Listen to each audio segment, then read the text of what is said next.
about that return to Xbox? So this year at Xbox Showcase, not only is there some brand new hardware as you can see, but there's also a major shift to this strategy when it comes to Xbox. But let's talk hardware first. This is the brand new Xbox Series X25.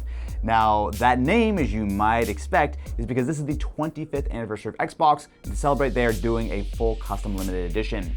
So this is in the OG transparent green. There's a lot of nice little detail on the console. So not only can you see through to things like the vapor chamber, the cooler. So if you look on the back, you can actually see just how transparent it is. You can see light flying all the way through the console, especially down here. So this will be launching in November of this year. So no word yet on price or the exact date or how limited it really will be. But I do know that they will be selling the console with the controller together. And you'll also be able to buy the controller itself. The controller's sick, dude. This is so good, especially with the OG Xbox logo on the back. But this is a callback to the original days of Xbox. So the context coming into Xbox Showcase this year is a real reset of Xbox as a brand. 2025 was a terrible year, right? I mean, between the price hikes, all the sort of turmoil, but now I think there's some real momentum behind the brand. You know, you've got Asha Sharma, who's the new CEO.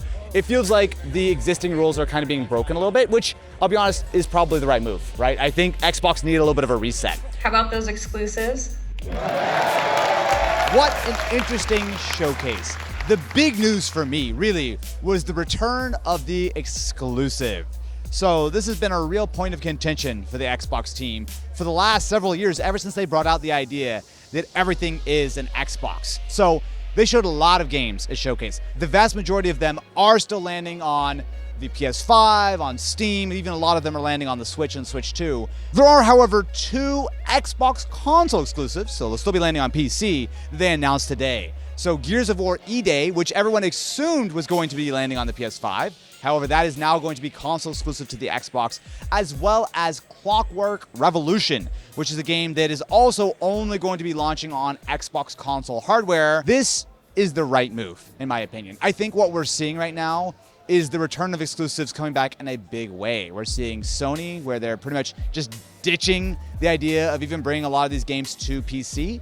So my expectation is that the big titles, the live service games, the stuff that really rely on multiplayer, these will continue to be everywhere. The incentive to buy a console for a long time has been the exclusive, and I think that that's what the Xbox team lost and they're bringing back. So, you know, how many people bought an Xbox to play Halo or Gears or Forza? How many people buy a PlayStation to play The Last of Us or Wolverine or Spider-Man? So what I will say is this was not across the board, and they did not say, oh, this is our plan going forward.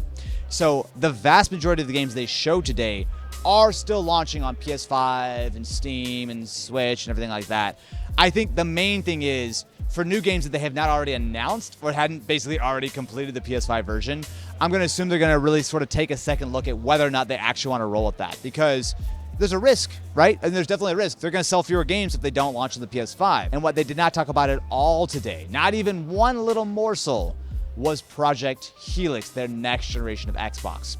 So it's funny, I actually have had some good conversations with the Xbox team while I've been here over the last couple of days. I really think that they have pretty much the same sense as everyone else, and that these are really unprecedented times when it comes to the RAM crisis. I think that it's one of those things where I do not envy them for trying to plan out and launch their next generation, and they're taking their time, and I'll be honest with you, they should.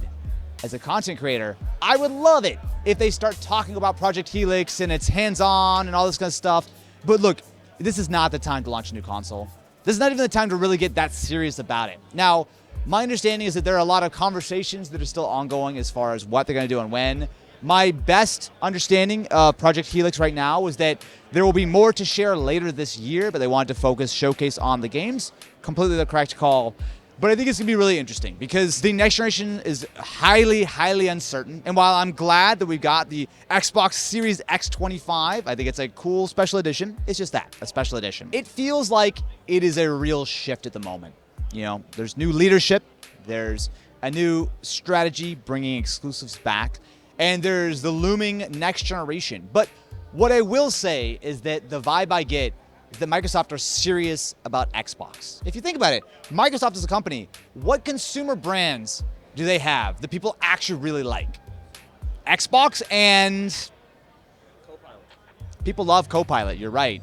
Excel, perhaps, but like for real, this is an important thing for Microsoft. And they've invested so much money in Xbox being successful that they kind of need to make it successful. And what form it takes over the next year, I think is gonna be a really interesting thing. So both Matt Booty and Asha Sharma, the heads of Xbox, they had a little presentation sort of after the showcase. And Asha mentioned that this is her, I think, 100th day on the job. And I actually got to speak with her briefly last night, and it was definitely the size of the task is not small. But here's the thing. I will say that almost exclusively at this point, the last 100 days has been good news. We've seen the price cut on Xbox Game Pass. We've seen the return of exclusives. There's obviously a great slate of games they've got between, obviously, Forza just launched. You've got Halo, which looks fun. You've got Gears. There's a lot of stuff. Fable, I think, is actually really, really impressive looking. There's no getting around the fact that they are in a deep hole right now. PlayStation have trounced the Xbox this generation, as they did last generation. The idea of what is a console versus what is a PC and what that next generation of Xbox is feels very uncertain. Like, what's the right call? I mean, it seems like they're very committed to making Windows the core of the next Xbox, which, if they can pull it off, is a great idea. But will they get Windows to an actually healthy enough spot that you will feel comfortable using it with a controller on your TV? They're making progress, but they're not there yet. Will they have that full backwards compatibility with your existing Xbox games? If they ditch the optical drive, which I'm sure they will, how are you going to keep your existing library? Like, there's so many questions about how they tackle Project Helix. And presumably we'll be finding out more soon. But I'm very curious, what do you think about the return of Xbox? To me, it is the beginning. I think there are a lot of good signs, but I think a lot of what we've seen so far is almost kind of the low-hanging fruit. Bring back exclusives, cancel your PS5 version of Gears. Cool, whatever, that's fine. Cutting the price of Game Pass. You need to do that. People are canceling. I think now comes the hard decisions. How do you launch Project Helix? How much is Project Helix? How good is the Windows Xbox experience? And what does that next slate of games really look like to drive you to actually want to buy it? I have absolutely no idea to the answers to these questions, but if you want to find out along with me, make sure to subscribe to the channel and ring-a-ling that ding-a-ling button. The console wars are back, baby, just the way it was supposed to be.